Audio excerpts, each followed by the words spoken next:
ভোরের আলো ফোটার আগেই ঝিনেদা সদর হাসপাতালের গেটে এসে বসে পড়েন ফারুক। সারাদিন সূর্য অস্ত যাওয়া পর্যন্ত চাতক পাখির মতো অপেক্ষা করেন কেউ যদি একটু সাহায্যের হাত বাড়ায়।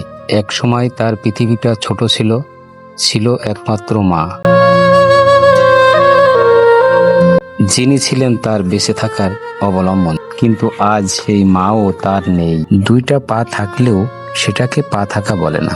জীবনের সাথে লড়াই করছে প্রতিদিন। আজ আমরা তার পাশে দাঁড়ানোর ছোট্ট চেষ্টা করেছি। আপনাদের সামান্য সহানুভূতি হয়তো বদলে দিতে পারে তার আগামীকাল। আসসালামু আলাইকুম,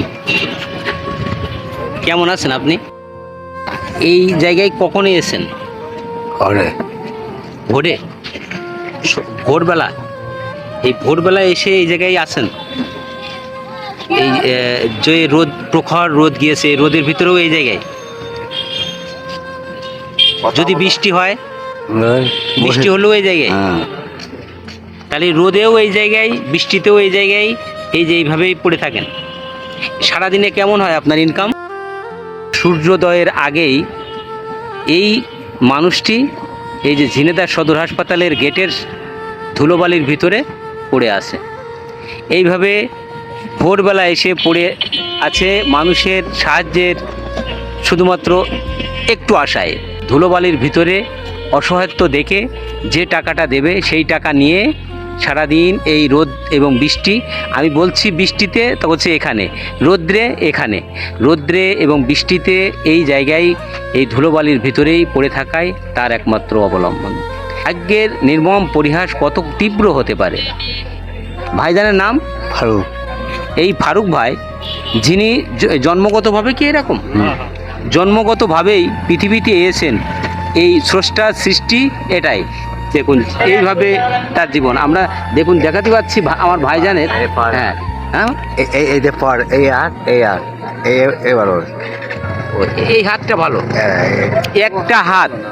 একটা হাত শুধু, বাম হাতটা কিছুটা ভালো, যে বাম হাতটা দিয়ে এই যে আমাদের সাথে নেড়ে একটু কথা বলছে।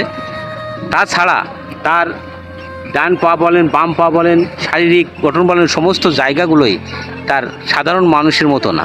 এত কষ্ট এই জীবনে এই ফারুক ভাই তিল তিল করে এই জীবনটা পাড়ি দিচ্ছে সংগ্রামের ভিতর দিয়ে।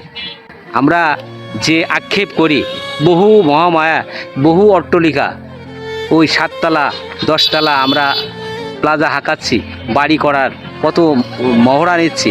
দেখুন আমার ভাইজান ফারুক ভাই, সে তার কিন্তু এরকম কোনো বিষয় নেই যে সে যে বসে আছেন এই জায়গায় ভোরবেলা এসে, আর এখন সন্ধ্যা ঘনিয়ে আসছে, সন্ধ্যা লেগে যাচ্ছে, অথচ এই জায়গায় এখনও চাতক পাখির মতো বসে আছেন মানুষের একটু সাহায্য নেওয়ার জন্যে। এই মানুষ যে টাকাটা দিচ্ছে এই টাকাটাই তার নেওয়া। এইভাবেই ফারুক ভাইয়ের জীবন কেটে গেল। আজ কত বছর বয়স হবে ভাই? অবশ্যই অনেক বয়স হয়ে গেছে। এই বয়স শুরু থেকে আজ এই যে এতটা বছর পেরিয়ে গেল ফারুক ভাইয়ের জীবন থেকে, আমরা তার থেকে কত ভালো আছি। দেখুন আমরা ভালো আছি না? আমাদের জীবনের পরে কোনো মোহ আর থাকার দরকার। আমরা ফারুক ভাইয়ের জন্য একটু সহযোগিতা করি। এই ভিডিওটি বেশি বেশি শেয়ার দিবেন, দিয়ে এই ভিডিওটি সহৃদয়বান মানুষের দেখার সুযোগ করে দেবেন।